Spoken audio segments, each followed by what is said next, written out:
এই নয়ের মাধ্যমে এই মোদির দালালরা আওয়ামী লীগের দোসররা পার্বত্য অঞ্চলে সহিংসতা সৃষ্টি করছে, সন্ত্রাসী সৃষ্টি করছে।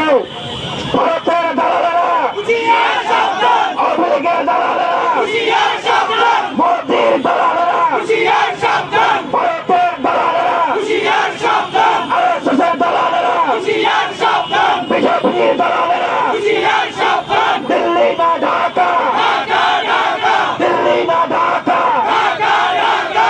সাবধান করে দিতে চাই মোদী সরকারকে, বিজেপি সরকারকে সাবধান করে দিতে চাই। বাংলাদেশের স্বাধীনতার সার্বভৌমত্বের দিকে চোখ দিবেন, সেই চোখ বাংলার জনতা উপড়ে ফেলবে। যেভাবে শেখ হাসিনাকে বাংলাদেশ থেকে বিতাড়িত করেছে। আদিবাসী না ক্ষুদ্র নৃগোষ্ঠী, এখন এগুলো নিয়ে প্রশ্ন তৈরি হচ্ছে। দেখুন, একটা জিনিস পরিষ্কার ভাবে জানতে হবে। এক ভাই একটু আগে বলে গিয়েছেন 1966 সালে যারা বাংলাদেশে এসছেন তারা যদি হয় আদিবাসী, তাহলে তারও আগে থেকে যারা এই বাংলাদেশে বসবাস করছে তাদেরকে কি বলবেন?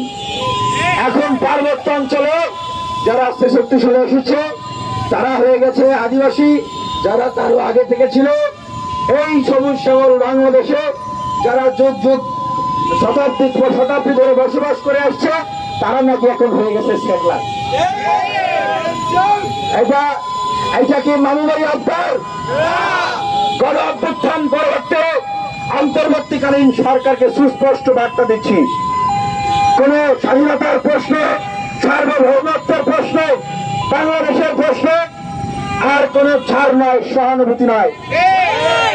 পাহাড়ে আমাদের বাংলাদেশের যে সাধারণ অ্যাডমিনিস্ট্রেশন, এই অ্যাডমিনিস্ট্রেশনের পাশাপাশি তাদের আবদারের পরিপ্রেক্ষিতে বিশেষ বিবেচনায় কিন্তু বিশেষ অ্যাডমিনিস্ট্রেশন আছে। আপনারা জানেন তো নাকি? আমি বলবো বাংলাদেশের মানুষ যেরকম আমরা তারাও বাংলাদেশের মানুষ, অত বিশেষ কোন অ্যাডমিনিস্ট্রেশনের সেখানে দরকার নাই। তাদেরকে আমরা সম্মান করব, ভালোবাসা দিব, এক্সট্রা ফ্যাসিলিটি দিব। আর এই দুর্বলতা নিয়ে তারা বলবে জুম্মুল্যান্ড জুম্মুল্যান্ড, পাহাড় স্বাধীন করে দেবো, স্বাধীন করে ফেলবো, এই ধরনের কোন সম্পত্তি দেখানোর সুযোগ নাই।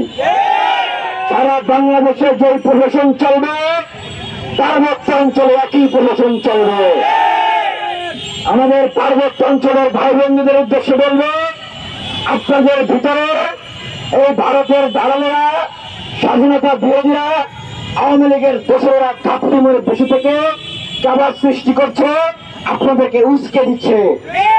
আপনারা তাদের উস্কানি